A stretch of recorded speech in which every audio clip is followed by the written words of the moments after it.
And before we can go for a ride, we're going to have to go through the pre-flight checklist. With an airplane, you use checklists for everything. You don't want to get up in the air and then find out that something's not right. First, we'll start out at the front. We're going to look at the prop and the nose, probably push on it. Make sure the struts move. We can see the tires are looking good. We're going to look at this prop. We're going to put our hand on it and feel it, pull on it. Make sure we don't see any chips or cracks. If a chunk of this prop were to happen to crack and break off, the unbalance that would be caused by that is enough to rip the engine off of the airplane. A plane actually crashed over by Belle Plaine a few years ago because that happened. The engine actually left the airframe and the airplane came falling out of the sky backwards because all of this weight was gone off of the front. And we're also going to look at the starter gear and the belt for the alternators right behind there. We're going to pop the hood open and we're going to check the oil, look around under the hood for looking at the wires, spark plug wires, just making sure everything looks good under there. We're going to walk around the airplane and we're going to check the gas tank. We're going to take each gas cap off. We're going to stick a tube down in there. We're going to check to make sure we got as much gas as we think that we have. You don't want to run out of gas in an airplane. People do it every year.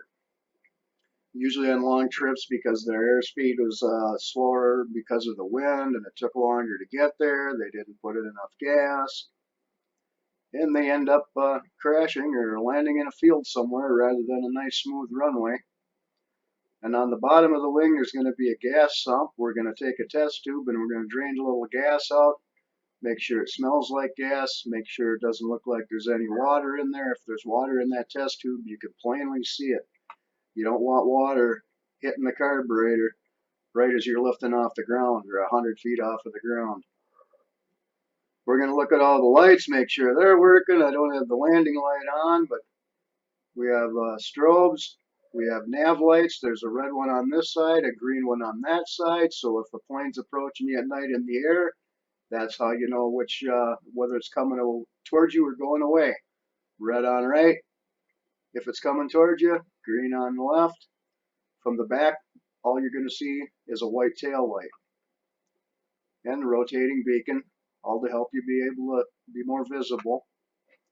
And we're going to walk around the aircraft. We're going to grab a hold of, I always grab a hold of the wings, push up and down, make sure the struts are moving freely. We're going to grab the ailerons and the control surfaces, actually move them, feel that they're solid. Everything feels normal. Then we're going to come down the other side, do the same thing over there, check that gas tank over there. Everything's got to be in good shape before you roll down the runway and take off. And once we get inside, before we start the engine, we're going to look at our checklist again and we're going to read through, make sure that we did all of our pre-flight. We're going to check our fuel. We're going to actually move our controls, make sure everything feels right. Everything's working, moving freely. We're going to move our throttle in and out. All of our controls, make sure everything's moving freely, everything seems normal. And then we'll about be ready to start this thing up. First we're going to make sure we got our brakes set. Turn our ignition key on. We've got our power on. Hit the starter.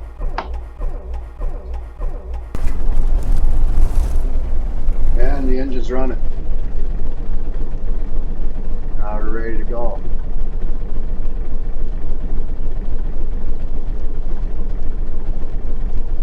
Double check our light. We're always going to turn our landing lights on for takeoff and landing. It makes you more visible.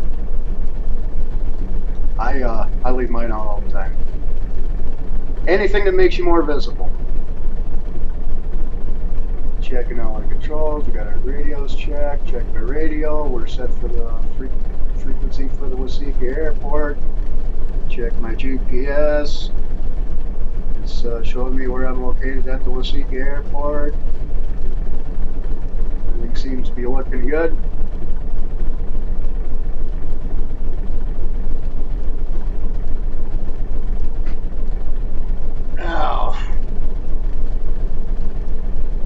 Now we're ready to taxi out.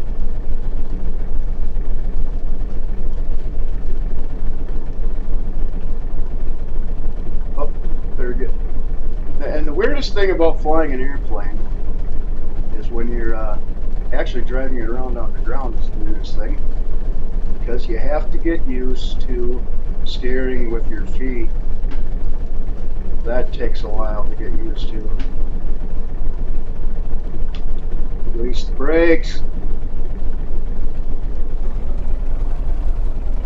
Give it just a little bit of gas to get rolling.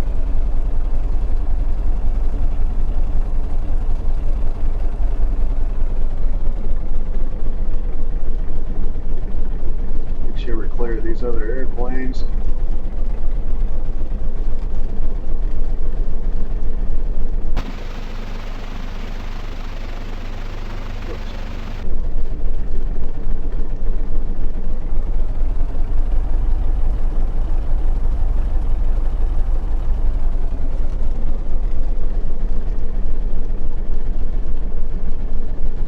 And not too fast, nice and slow, just pretty much a fast walking pace.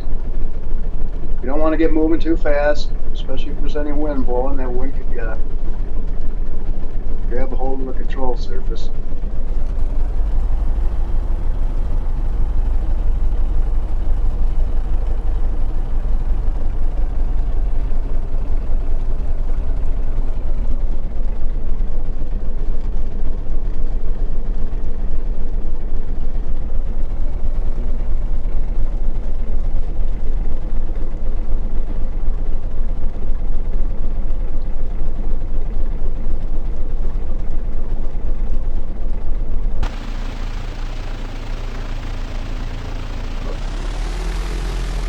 Wasn't watching while I switched scenes.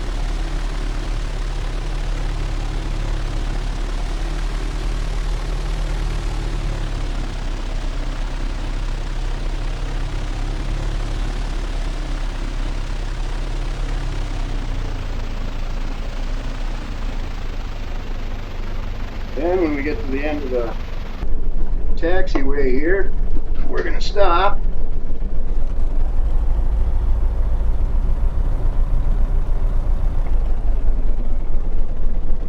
And once we stop here, we're going to pull out our checklist again. We're going to look at the pre-flight checklist, and it's going to tell you our pre-takeoff checklist and make sure everything's good. Remove our surfaces again. We're going to look out the window and make sure the outside ones are moving, just like we expect them to. We're going to lock the brake.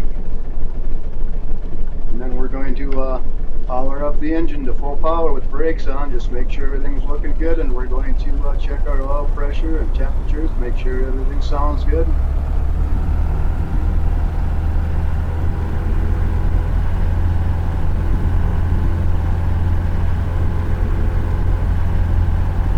Pull our carb heat, make sure that's working, and we should lose a little bit of RPM. Yeah. See, we dropped about 150 RPM. Mag check, about 150.